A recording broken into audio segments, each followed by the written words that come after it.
राधे राधे दोस्तों। आज हम लोग 2026 का जो पूर्वावलोकन कर रहे थे, सॉल्व कर रहे थे इकोनॉमिक्स की आर्थिक एवं सामाजिक विकास, उसका हम लोग चैप्टर कर रहे थे रोजगार एवं कल्याणकारी योजना। इसमें हम लोगों ने चार चार क्लासें कर ली हैं और 181 तक हम लोगों ने उसके प्रश्न सॉल्व कर लिए हैं।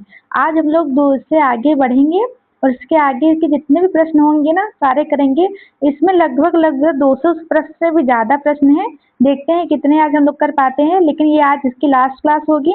उसके बाद हम लोग अगला नेक्स्ट चैप्टर करेंगे और इस बुक के सॉल्व होने के बाद आप लोग बताइएगा कि आपको किस सब्जेक्ट की और चाहिए। और मुझे तो लगता है कि हम लोग एनसीईआरटी की जितनी भी एनसीईआरटी की बुक लेके उससे जितने भी क्वेश्चन बनते हैं उसको सॉल्व करें, क्योंकि एनसीईआरटी का चाहे यूपी पीसीएस हो चाहे जौन सा भी एग्जाम हो उसमें से यूपी पीसीएस इस एनसीईआरटी के सारे क्वेश्चन बनते हैं। तो हम सोच रहे थे कि हम लोग यूपी पीसीएस जो आने वाला है उसके लिए भी और अन्य सभी एग्जामों के लिए हम लोग जो है एनसीईआरटी को सॉल्व करते हैं। एक सब्जेक्ट की एनसीईआरटी उठाएंगे और उसके सारे जितने भी उससे प्रश्न बन सकते हैं उनको सारे सॉल्व कर लेंगे। तो डिस्ट्रिक्ट जो आईएएस जो अपनी एनसीईआरटी की सीरीज निकालते हैं, हमको लगता है हम लोग उनको सॉल्व करना चाहिए। अगर आपको चाहिए कि मैं उसको सॉल्व कराऊं तो आप लोग कमेंट में ज़रूर बताइएगा कि आपको उन बुकों को सॉल्व करना है, तो मैं ज़रूर आपको सॉल्व कराऊंगी। चलिए हम लोग अब प्रश्न देखते हैं। 81 नंबर है, जल्दी जल्दी देखते हैं प्रश्न, ज़्यादा देर नहीं करेंगे। महात्मा गांधी राष्ट्रीय रोजगार गारंटी अधिनियम कब पारित हुआ? तो ये पारित हुआ था 2005 में। इसको पढ़ लेते हैं। अब इसको मनरेगा कर दिया गया है। रामजी मनरेगा जो है अब इसका रामजी इसका नाम कर दिया गया है। राष्ट्रीय गारंटी रोजगार अधिनियम 5 अगस्त 2005 को पारित हुआ और ये सितंबर 2005 को अधिसूचित तथा 2 फरवरी 2006 को लागू हुआ। ये लागू कब हुआ? अगर आपसे पूछे प्रधानमंत्री महात्मा गांधी राष्ट्रीय ग्रामीण गारंटी रोजगार कब लागू हुआ, तो ये बताइएगा 2 फरवरी 2006 को। 2 अक्टूबर 2009 को राष्ट्रीय ग्रामीण रोजगार गारंटी अधिनियम का नाम परिवर्तन कर महात्मा गांधी राष्ट्रीय ग्रामीण रोजगार गारंटी अधिनियम कर दिया गया। अब इसे 21 सितंबर 2025 को 21 सितंबर 2025 से इससे प्रभावी विकसित भारत जी रामजी अधिनियम 2025 एक्ट ग्रामीण रोजगार गारंटी के आधुनिक बनाने, जवाबदेही को सुदृढ़ करने और रोजगार सृजन करने को दीर्घावधि अवसंरचना और जलवायु अनुकूलित लक्ष्यों का एक साथ जोड़ता है। अब इसका आप ये याद रखिएगा, अब इसका नाम बदल के जी रामजी अधिनियम 2025 कर दिया गया है। अगला प्रश्न देखते हैं। जल्दी हम लोग प्रश्न देखते हैं। ये इसकी व्याख्या है, आप लोग चाहें तो पढ़ लीजिए, लेकिन इसकी व्याख्या पढ़ने से कोई मतलब नहीं, हमसे बहुत ज़्यादा पूछेगा तो लेकिन इसका ऊपर वाला पैराग्राफ पढ़ लेते हैं, शायद पूछ ले, क्योंकि स्टेटमेंट वाले भी प्रश्न बनते हैं। हम लोग इसको पढ़ लेते हैं। यह विधेयक प्रत्येक वित्तीय वर्ष में ऐसे ग्रामीण परिवारों को जिनके वयस्क सदस्य स्वेच्छा से बिना कौशल वाले काम के लिए तैयार हैं 125 दिन की मजदूरी वाले रोजगार की गारंटी देता है। ऐसा होने से पूर्व के 100 दिन की पात्रता से अधिक दिनों की आय सुरक्षा में मदद मिलेगी। साथ ही बुआई और कटाई में व्यस्त सीजन में खेती में काम करने वाले मजदूरों की उपस्थिति सुनिश्चित करने के लिए कुल 7 दिन का नो वर्क पीरियड होगा। मतलब जब कृषि का मौसम आएगा उस समय 7 दिन के लिए कोई भी काम नहीं दिया जाएगा।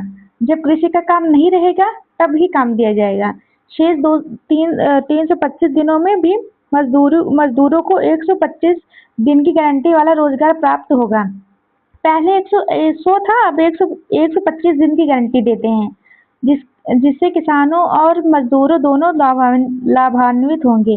दैनिक मजदूरी हर सप्ताह या किसी भी स्थिति में काम करने की तिथि के 15 दिन के भीतर ही वितरित कर दी जाएगी। मतलब 15 दिन के भीतर ही आपको पैसा मिल जाएगा। चलिए इतना बहुत है, इससे आगे सबको पता है। आगे प्रश्न देखते हैं। राष्ट्रीय ग्रामीण रोजगार गारंटी योजना प्रारंभ में 200 जनपद में शुरू की गई थी। वर्ष 2007-8 के बजट में इसे विस्तारित कर दिया गया था। तब किया गया था 2008। ये करंट का प्रश्न था। 330 जिलों में, अब तो पूरे देश में ही लागू है। राष्ट्रीय ग्रामीण रोजगार गारंटी योजना को प्रारंभ किया गया था 200 जिलों में। अभी हम लोगों ने देखा 200 में था। अगला प्रश्न देखते हैं। राष्ट्रीय ग्रामीण रोजगार योजना समूचे देश में लागू की गई। ये समूचे देश में लागू की गई थी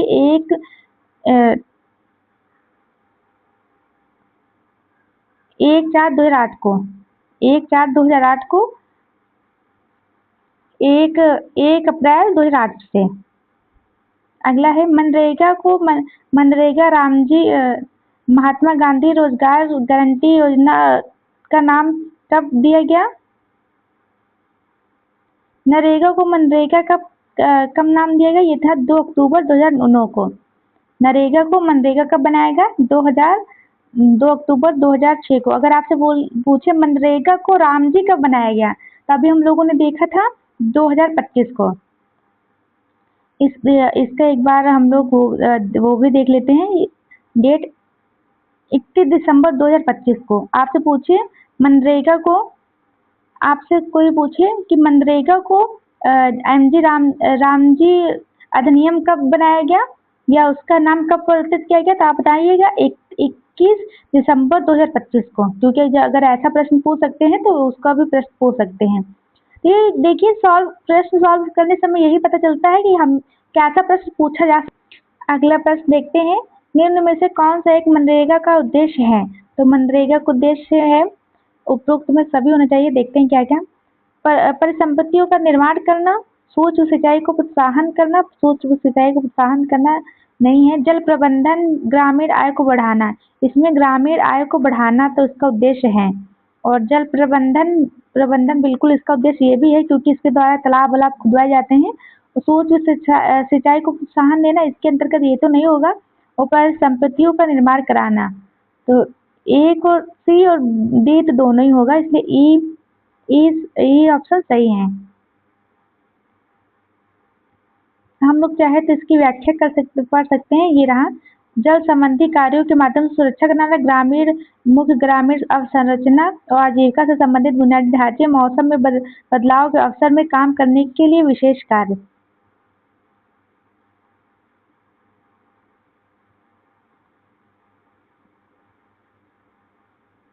इसमें सिर्फ एक नहीं होगा, क्योंकि परिसंपत्तियों का निर्माण भी इसका उद्देश्य है। सिर्फ सूक्ष्म सिंचाई को प्रोत्साहन देना इसका उद्देश्य नहीं है। ये रहा, इसकी व्याख्या आप चाहे तो पढ़ सकते हैं। अगला प्रश्न देखते हैं। राष्ट्रीय ग्रामीण रोजगार गारंटी कार्यक्रम अन्य रोजगार कार्यक्रमों से अलग है, क्योंकि यह शहरी क्षेत्रों में लागू होता है, नहीं ये ग्रामीण क्षेत्रों में लागू होता है। ये रोजगार एक ही योजना न होकर कानूनी व्यवस्था है। ये रोजगार की एक योजना न होकर कानूनी व्यवस्था है, क्योंकि ये अधिनियम में बिल्कुल सही है। अगला प्रश्न देखते हैं। अगला प्रश्न है, राष्ट्रीय ग्रामीण रोजगार गारंटी कार्यक्रम के तहत एक वर्ष में जितने दिन के लिए रोजगार गारंटी दी जाती है? पहले तो थे 100 दिन, लेकिन अब हो गया 120 125। अब नए के हिसाब से 125 दिन होगा। आप लोग याद रखिएगा, आप कितने दिन की गारंटी मिलती है? 125, ना कि 100। नरेगा के संबंध में असत कथन चुनना है। इस कानून में अनुमोदित कार्यों के प्रकार का उल्लेख है। सरकार के अन्य कार्यक्रमों की भांति इस कार्यक्रम में भी पारदर्शिता एवं जवाबदेहिता संभव नहीं है। संभव तो है, ऐसा कैसे नहीं हो सकता। देखते हैं, अगला देखते हैं, क्योंकि बी बिल्कुल यही होगा। बी, इसका आंसर बी ही असत्य है, क्योंकि अब तो डीबीटी, इसका ऑप्शन बी ही गलत होगा। अब तो सीधा खातों में पैसा आ जाते हैं, तो इससे तो पारदर्शिता बढ़ती है, कम तो नहीं होती है। अगला प्रश्न देखते हैं। मनरेगा के लिए वित्तीय, इसको नहीं देखते, ये करंट का संबंधित क्वेश्चन था। हाल ही में घोषित केंद्रीय बजट 2020-21 में निम्नलिखित किस योजना के बजट, इसको भी नहीं देखते हैं। इसका भी जो है करंट से था। जो भी करंट के प्रश्न होते हैं उसको नहीं देखना है, क्योंकि वो रिपीट नहीं होंगे, तो क्या मतलब उसको देख के। ये भी करंट का ही था। संगठित बजट 2023-24 में योजना के अनुसार आवंटन, ये भी नहीं देखते हैं। जब भी आप पेपर देने जाए, चाहे जो सा भी पेपर देने जाए, तो आप लोग जरूर बजट जरूर देख के जाइएगा। उसमें जो योजनाएं दी गई हुई हैं उनका देख के जाइए, कितना उसका आवंटित किया गया है, कितने दिन की लागू की, कोई योजना समाप्त तो नहीं हुई है, कोई योजना नहीं लॉन्च हुई है, ये सब आप लोग देख के जाइए। यही प्रीवियस ईयर क्वेश्चन सॉल्व करने का फायदा है कि हमें पता चलता है कि कैसे क्वेश्चन आएंगे। कुछ तो क्वेश्चन होते हैं जो इससे डायरेक्ट इसी से रिपीट होते हैं। चलिए अगला प्रश्न देखते हैं। राष्ट्रीय ग्रामीण रोजगार गारंटी अधिनियम नहीं करता है, तो ये समाविष्ट प्रोत्साहन करता है। प्रत्येक ग्रामीण परिवार को, हर एक वयस्कों को एक वर्ष में 100 दिन गारंटी रोजगार। ये परिवार के हर एक सदस्य को नहीं है, बल्कि एक परिवार में एक सदस्य को है। देखिए हम लोग व्याख्या पढ़ लेते हैं। और अब तो 100 दिन नहीं हो गया, अब तो 125 दिन हो गया है नए अधिनियम के तहत। राष्ट्रीय ग्रामीण रोजगार गारंटी अधिनियम ग्रामीण परिवार के प्रत्येक वयस्क सदस्य को नहीं, बल्कि एक सदस्यों को एक वर्ष में 100 दिन के रोजगार की गारंटी प्रदान करता है। अगला प्रश्न देखते हैं। एमजी मनरेगा के सकारात्मक परिणाम के संबंध में कौन सा कथन सही है, विचार करना है। चलिए विचार करते हैं। ग्रामीण गरीबी की क्रय शक्ति में पर्याप्त वृद्धि, श्रमिकों की सौदेबाजी शक्ति में कमी, शहरों की तरफ प्रवास की कमी। बिल्कुल, शहरों की तरफ प्रवास में तो कमी थी, बिल्कुल। और ग्रामीण गरीबों की क्रय शक्ति में पर्याप्त वृद्धि, बिल्कुल, क्योंकि जब पैसा आएगा तभी लोग खर्च कर पाएंगे, इसलिए 1 और 3 दोनों होगा। श्रमिकों की सौदेबाजी शक्ति में कमी, ये गलत होगा।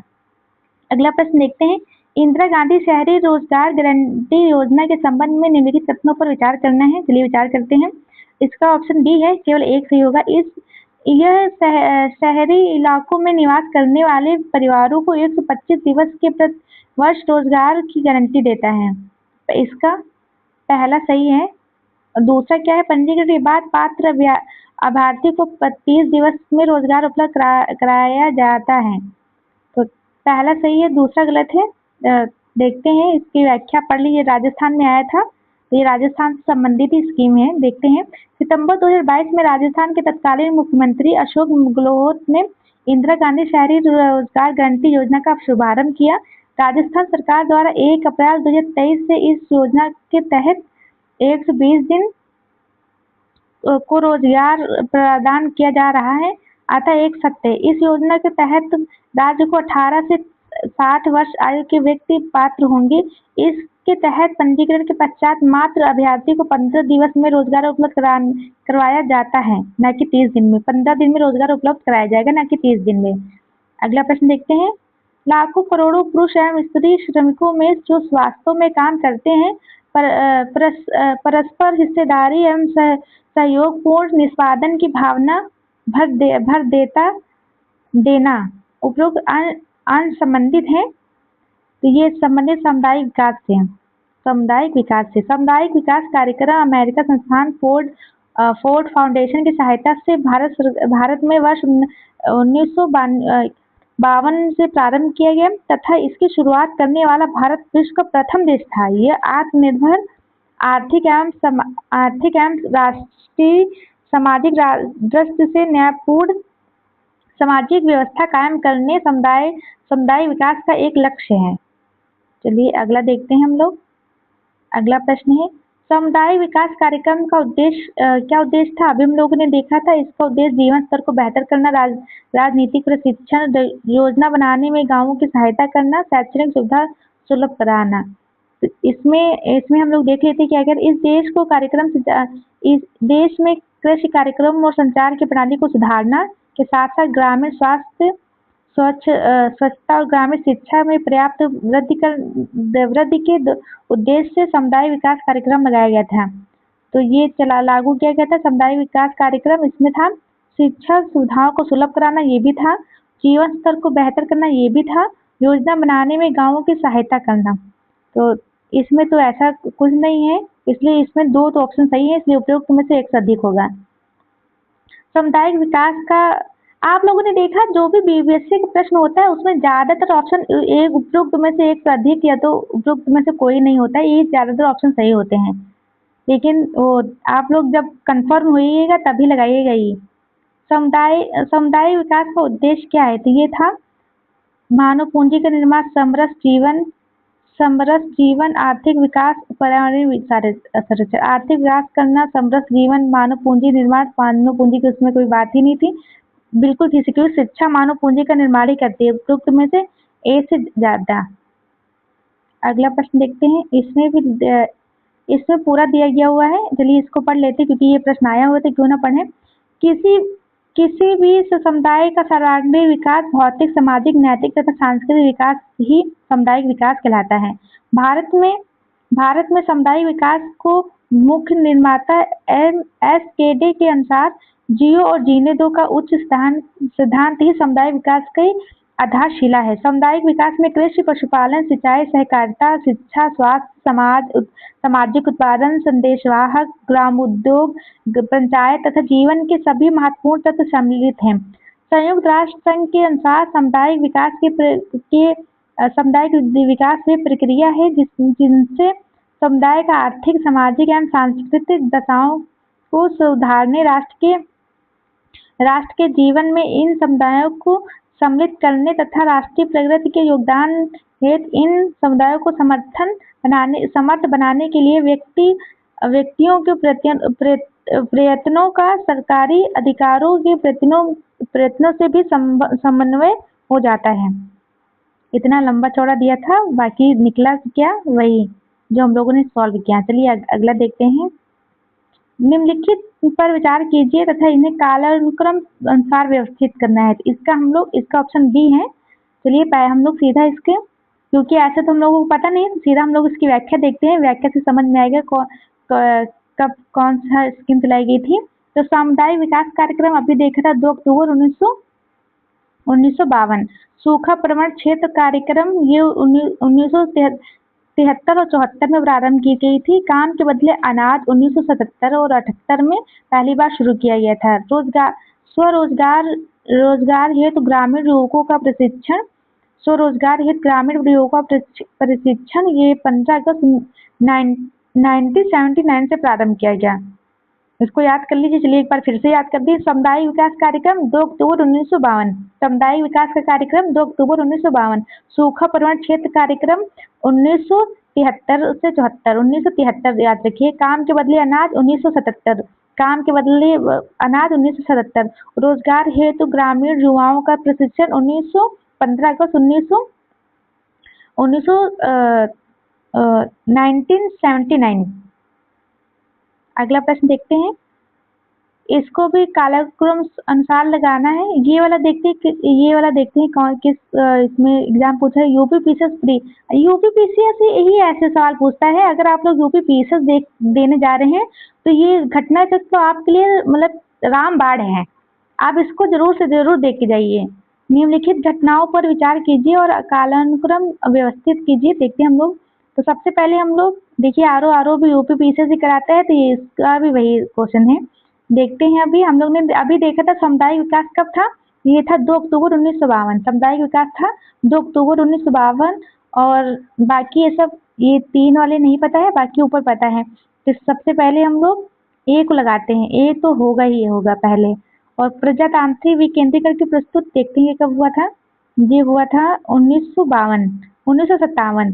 तो ये था 1957 तो 2 होगा। इसका ऑप्शन सी सही है। सीधा हम लोग यहीं से पढ़ लेते हैं, क्यों कंफ्यूज क्यों हो। तो देखते हैं। सामुदायिक विकास कार्यक्रम की शुरुआत 2 अक्टूबर 1952 को हुई थी। बिल्कुल प्रजातांत्रिक विकेंद्रीकरण की प्रस्तुति बलवंत राय मेहता समिति ने वर्ष 1997 में की थी। विलेज स्कीम की शुरुआत 1950 में हुई थी और विकसित करने के लक्ष्य से शुरू की गई थी। जिला ग्राम विकास प्राधिकरण 1 अप्रैल 1999। तो सबसे पहले विलेज स्कीम की शुरुआत हुई। सबसे पहले विलेज स्कीम की शुरुआत हुई 1950। 1950 को विलेज स्कीम की शुरुआत हुई और 1952 को ये समुदाय विकास कार्यक्रम और जिला ग्राम विकास 1999। 1999 इसकी शुरुआत हुई और प्रजातांत्रिक विकेंद्रीकरण की 1997। चलिए याद रखिए 1997, नहीं 1957, 97 बोले, गलती से निकल रहा है, लिख तो सही रहे लेकिन मुंह से गलती से निकल गया। अगला देखते हैं। अभी हम लोगों ने ये प्रश्न ऊपर देखा था, भारत में सामुदायिक विकास कार्यक्रम कब लागू हुआ? यह था 2 अक्टूबर 1992। अगला प्रश्न देखते हैं, भारत में सामुदायिक विकास कार्यक्रम कब प्रारंभ हुआ? अभी देखा था 1992। 92 नहीं 51, सॉरी 92 नहीं 52 है, वो गलती से निकल गया। हम पढ़ते सही हैं लेकिन बोलते गलत हैं। सामुदायिक विकास कार्यक्रम जिसे 2 अक्टूबर 1952, सही बोला, 1952 से प्रारंभ किया गया ने रास्ता तैयार किया। ये क्या था? पंचायती राज के गठन का। अगला प्रश्न देखते हैं, निम्नलिखित में से कौन भारत में समुदाय विकास के प्रमुख निर्माता कहे जाते हैं? अभी हम लोगों ने देखा था एसके डे समुदाय विकास के प्रमुख निर्माता हैं। किस वर्ष में राष्ट्रीय विस्तार सेवा को प्रारंभ किया गया? ये था 1953 को, 1953। राष्ट्रीय विस्तार सेवा कब प्रारंभ की गई? 1953। याद रखिए। देख लीजिए, इसका पढ़ लेते हैं इसके व्याख्या। वर्ष 1952 में प्रारंभ सामुदायिक विकास कार्यक्रम सीडीपी, जो निधि की कमी के कारण पूरे देश में क्रियान्वित नहीं की जा सकी के बाद राष्ट्रीय विस्तार सेवा वर्ष 1953 को प्रारंभ किया गया। देखिए, जो क्लासेस चलती हैं यूट्यूब पे या कहीं पर भी, वहाँ पर पुरानी स्कीमें नहीं पढ़ाई जाती हैं। आपने देखा होगा वो लोग बहुत ऊपर पढ़ा के चले जाते हैं, लेकिन घटना चक्र में सारे पुराने स्कीम से लेके नई स्कीमें भी दी हुई हैं, क्योंकि उससे क्वेश्चन पूछा गया है। आप देख रहे हैं 1952 का प्रश्न है, जो स्कीम लॉन्च की गई थी वो 2022 यहाँ तक यूपीपीएससी में 2025 में पूछा गया है। तो इसीलिए घटना चक्र लगाना बहुत जरूरी है। अगर आप लोगों को पसंद हो तो आप लोग बताइएगा, मैं सारी घटना चक्र सॉल्व कराऊंगी। निम्नलिखित में से किस समुदाय, अगला प्रश्न देखते हैं, निम्नलिखित में से किस समुदाय विकास के पहले कार्यक्रम के रूप में स्थापित किया गया था? तो ये था बी। इसमें से बी कौन सा? राष्ट्रीय विस्तार सेवा निम्नलिखित समुदाय विकास के पहले कार्यक्रम के रूप में स्थापित किया गया था। राष्ट्रीय विकास कार्यक्रम अभी हम लोगों ने देखा था 1953 में शुरू की गई थी। अगला प्रश्न देखते हैं, अंत्योदय कार्यक्रम सर्वप्रथम किस राज्य में शुरू की गया? अंत्योदय योजना सबसे पहले राजस्थान में शुरू की गई थी। तो कब की गई थी? 2 अक्टूबर 1977। सर्वप्रथम अंत्योदय कार्यक्रम कब शुरू किया गया था? 2 अक्टूबर 1977। अगला प्रश्न देखते हैं, सरकार की कल्याण योजनाओं के संदर्भ में निम्नलिखित कथनों पर विचार कीजिए। अंत्योदय अन्न योजना के अंतर्गत निर्धन परिवारों को दिए जाने वाले खाद्यान्नों में गेहूं 2 रुपये प्रति किलो की दर से तथा चावल 3 रुपये प्रति किलो की दर से दिया जाता है। राष्ट्रीय वृद्धावस्था पेंशन योजना के अंतर्गत अधिकतर राज्य सरकारों द्वारा वृद्धा और निसहायों को प्रदान की जा रही राशि के अतिरिक्त केंद्रीय पेंशन के रूप में प्रतिमाह 75 रुपये दिए जाते हैं। भारत सरकार ने गरीबी रेखा से नीचे के प्रति परिवार को आर्थिक कीमत की आधी से भी कम कीमत पर प्रतिमाह 25 किलोग्राम खाद्यान्न आवंटन किया है। देखते हैं ये क्या होगा। डी। इसमें से सारे सही हैं। 2002 का प्रश्न था, इसमें से सारे सही थे।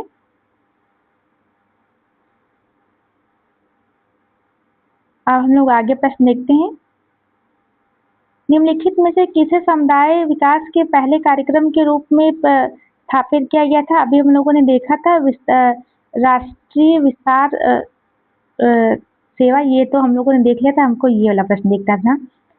10वां प्रश्न है, अटल पेंशन योजना के संबंध में निम्नलिखित कथनों पर विचार करना है। अटल पेंशन योजना जो हमको लगता है ये कब लागू हुई, ये देख लेते हैं।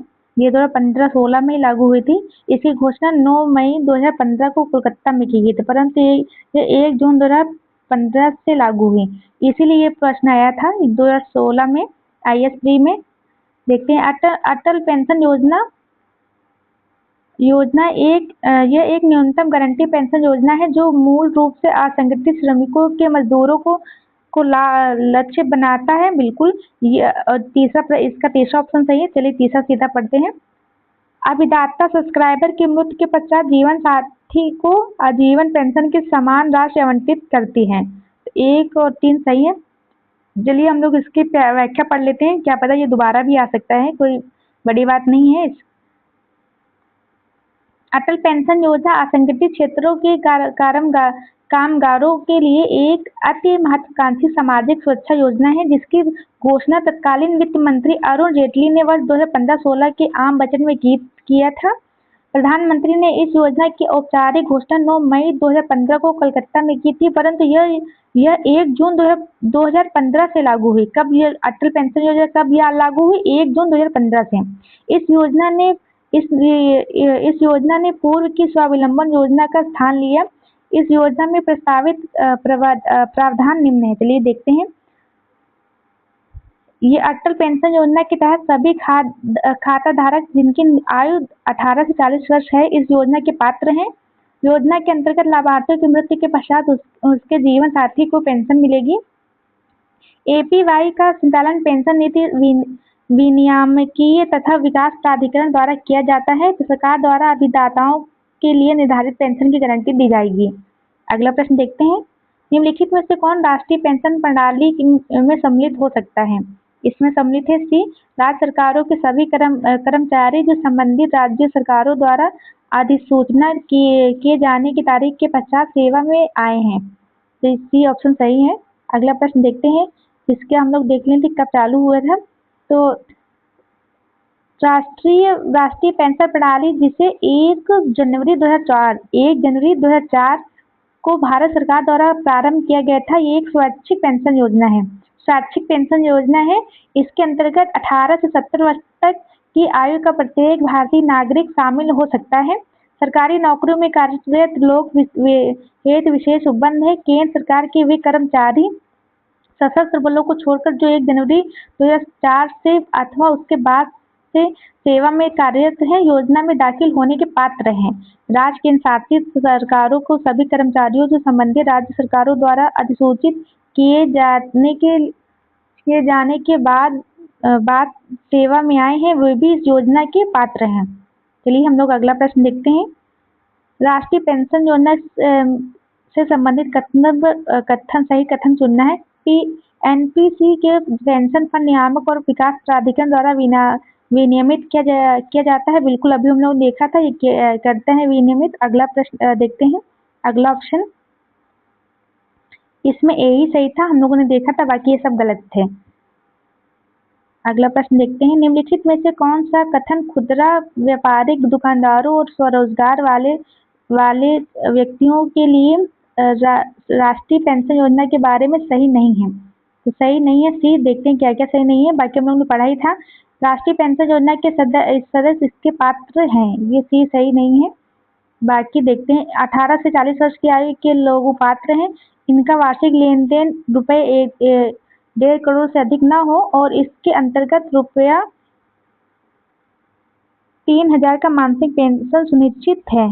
देखते हैं। ये 2020 में पूछा गया था। इसका हम लोग देख लेते हैं क्योंकि इसका प्रश्न पूछा भी जा सकता है। ऐसे खुदरा व्यापारी दुकानदार स्वनियोजित व्यक्ति जिनका वार्षिक लेन देन 1 करोड़ में 1.5 करोड़ रुपए से अधिक ना हो, मतलब कितना 1.5 करोड़ रुपए से अधिक ना हो, पात्र हेतु निर्धारित आयु सीमा 18 से 40 वर्ष है। यह एक स्वैच्छिक एवं अंशदायिनी पेंशन योजना है। इसके तहत 60 वर्ष की आयु प्राप्त करने पर न्यूनतम 3000 प्रति माह की सुनिश्चित पेंशन प्रदान की जाती है। राष्ट्रीय पेंशन प्रणाली के सदस्य इसके पात्र नहीं हैं।